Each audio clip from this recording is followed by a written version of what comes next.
Hello, welcome to another Daily Muppet. Today's video, I want to give you some updates on what is happening, of course, with the sale. What else on this Saturday, the eve of United's first cup final under Erik ten Hag, and the first final we've been in since that Europa League loss.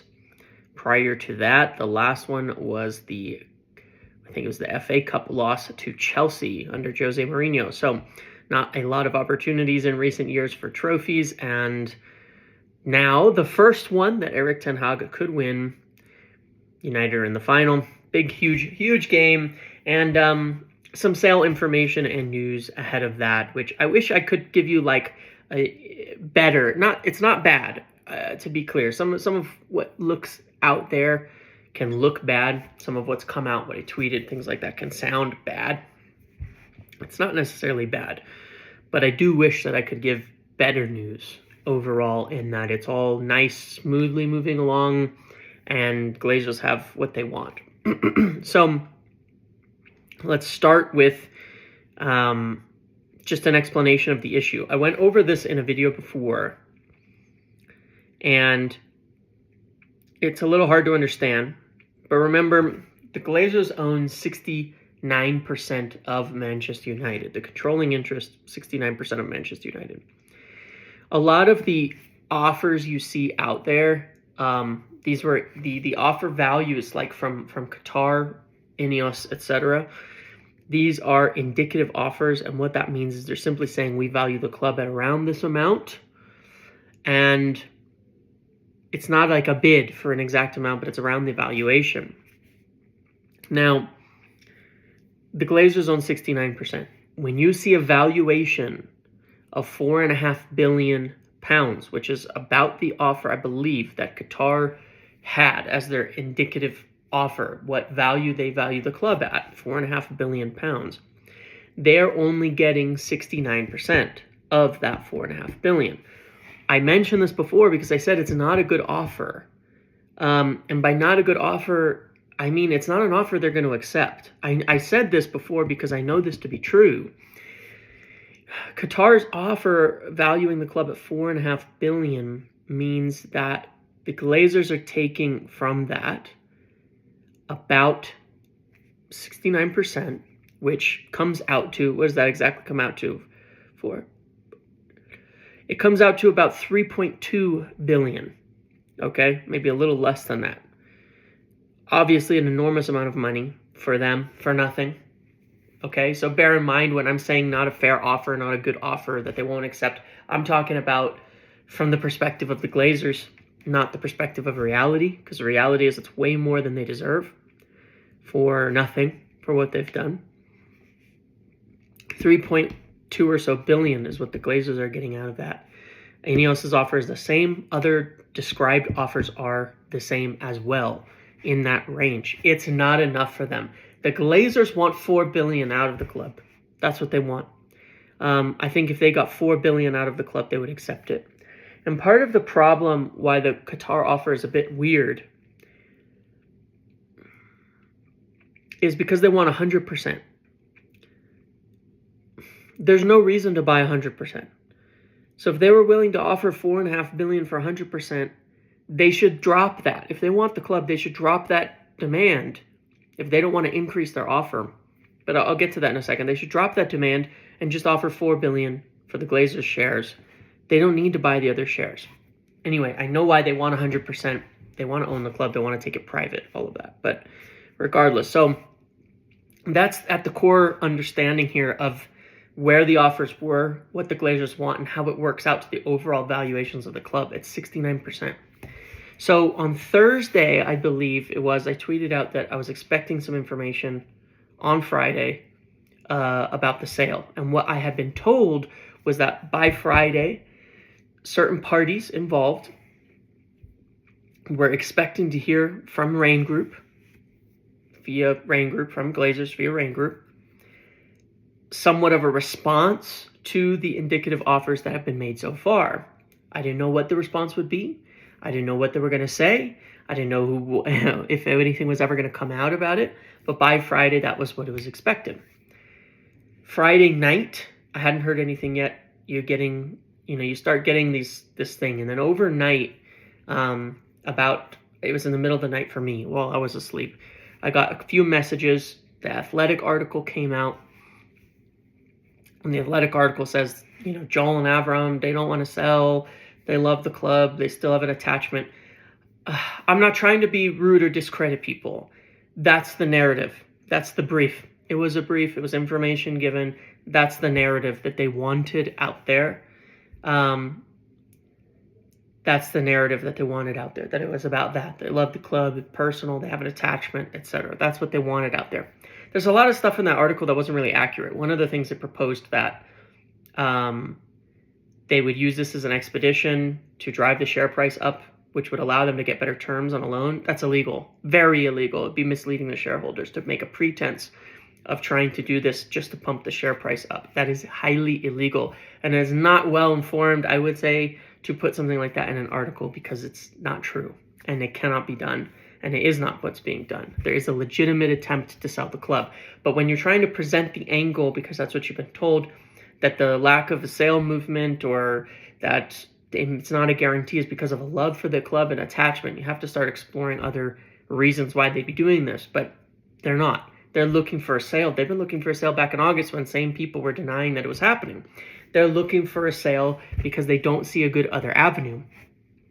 So then basically what I was told is this. So now let's get it right into the news of it now that it's kind of understood.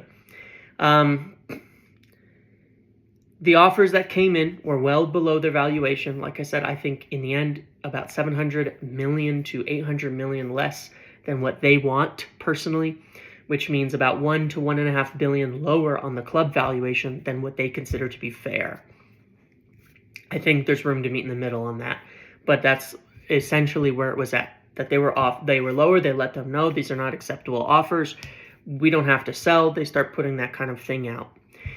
So, but what I was told is that was the main issue. The offers came in, they were too low. They're not happy about those. They think they're so far off that it's not just like a simple discussion, that they're not even ready to move forward into the next round of bidding. They want to see if they can get more offers in. They were trying to quiet Qatar and Ineos in terms of the comments earlier in the week, because as their offers came in, they didn't get as many other offers as they were hoping for to drive the price up and to have competition. And they think it's because of them running their mouths and talking about it and then submitting a lower bid. And they felt that was a kind of a cheap tactic. Again, this is from that perspective, a cheap tactic to drive away competition and things like that. So bids too low, offers too low, valuations too low. They don't want them to talk and be driving people away. Essentially where they're at now is they either can accept a lower price, a significantly lower price, hope these parties will increase their bid with the pressure, significantly increase their bid with the pressure, or try and get other offers in. And at the moment, that is to some degree what they're trying to do. They're trying to make it look like there's no pressure on them. They don't have to drop their valuation, with the whole briefing, with the whole what's come out from the Athletic, with Avram going to Wembley for the final that was decided in the last 24 hours, basically. And he's flying in at the last second. It's all a show. It's all 100% a show to try to make it look like they don't have any pressure to sell. They do. The financial situation is untenable. They're still looking at the sale. They're still trying to sell. They're trying to get the bids up so that they don't have to go down or get other offers in. There are still, specifically, and I don't want to name a name on this one, but I have been told very, very specifically there's a U.S. group now that have not bid yet, that I know have not bid yet. They have not put an offer in yet, that are very, very interested, and they could make an offer. And they could be tempted to make an offer on the basis of these other offers being too low. They might value the club higher. They have a bit more experience, a bit more in this. It's not Liberty Media Group, but there's an American group that I don't know if Liberty are still interested at all, but there's an American group that are very interested, that very much could make an offer now. And Glazers are hoping to get them involved now at this point in time. They think that they could drive the price up a little bit. That's the priority. That's what's happening now. That's what's still being done. It's a big kind of part of the game now. to get more out of the sale. And they are willing to continue waiting, to continue to get more offers after that soft deadline. That's why it was a soft deadline, before moving forward into the next round of bidding until they get valuations that are closer to what they want. So maybe it slows things down a little, maybe not. This is the type of thing, obviously, Ineos could say, all right, 500 million more. Qatar could say, okay, we'll just buy you out for 4 billion. That's it, 69%, 4 billion even. That's the valuation that we'll give you. We'll give you that 6 billion valuation. And it could be done, or agreed essentially in an instant and move to the next round. It could change in an instant, but so far it hasn't. That's what they're trying to do. They're still attempting to get a sale. They're still attempting to raise those bids. They're still attempting to get other offers in, and they have at least one specific party in mind that could be close to making an offer now. That might be a better offer. Should that all fail, then you take this Elliott Group type of transaction. It's unclear whether they're actually offering any money to the Glazers at this point in time. I don't believe they are. They want to offer financing. But what they would then look to do, again, this doesn't solve anything, because here's the problem. In the article, it says they could get minority investment. In the Financial Times article, it says they could get minority investment to improve the financial standing of the club and improve the balance sheet of the club. They can't. It doesn't make any sense. When I ask about it, why does that not work? If you sell off, the reason why it's never been viable is this. They'd have to give that money to the club. It's still the issue. If Elliott were to come in and take over 10, 15, 20%, which they're willing to do, if that money leaves with the Glazers who are selling their shares, nothing's changed. The financial situation of the club's the same. The debt is the same. They don't have the money for the stadium. They just have less power now.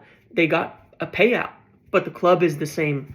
And that's why it doesn't make any sense, because it still would allow them to be in the same financial position in the club, where unless they're putting money in, it's not sustainable.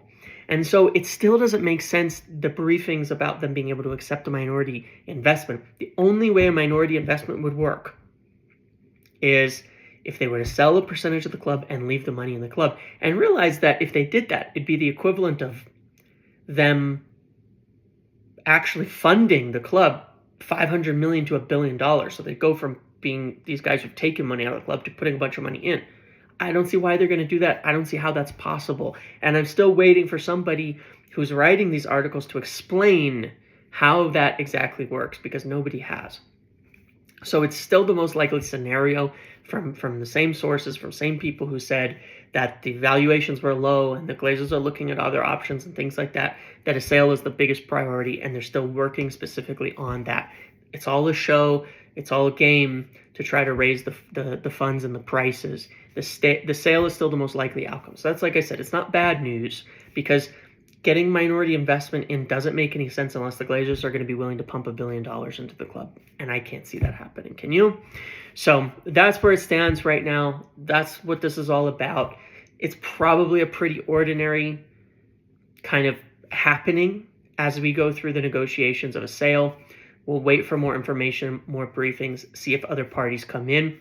If another party comes in, or any of the parties involved raise their offer, suddenly it breaks through and things could move very quickly again. And we're kind of just in that holding pattern phase of like, do they want to do that? And one of the reasons that Qatar, Ineos, etc. are not totally excited about raising their offer is from the financial data they've seen so far.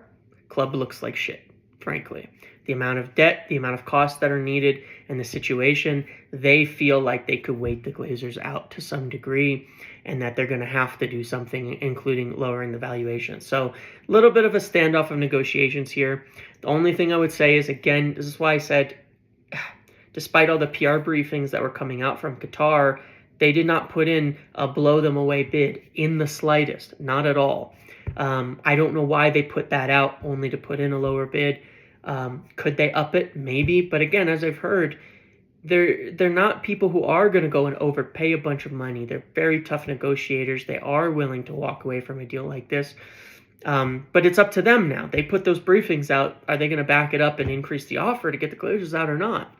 Because if they're not, somebody else is going to have to, or it's going to be down to the Glazers to lower their price and pick from any of the options available. So that's where things were at. I hope it provides a little bit of clarity on the situation. it's all very complex. I mean, this is a big, huge business deal, and you know, there's bound to be some public shows here.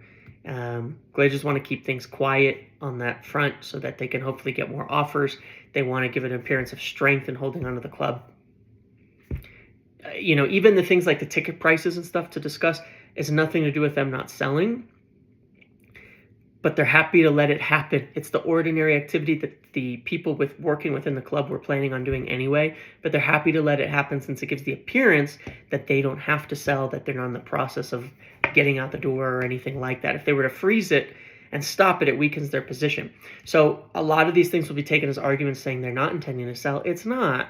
It's just a part of the whole process and negotiations. So like I've said many, many times, is there a chance the Glazers could stay? Yes. Could they leech off the club, take another $100 million on a credit line and kick the can down the road? Yes, they could. It's the Glazers. We don't always know what they're going to do, and the logical thing is not always what they do at all, or the smart thing, or the most financial sensibly thing. But it's still more likely that this goes along as expected, and this is just a normal part of the process, okay? Thank you for watching this video. Make sure to like, comment, subscribe, turn notifications on. See you in the next one.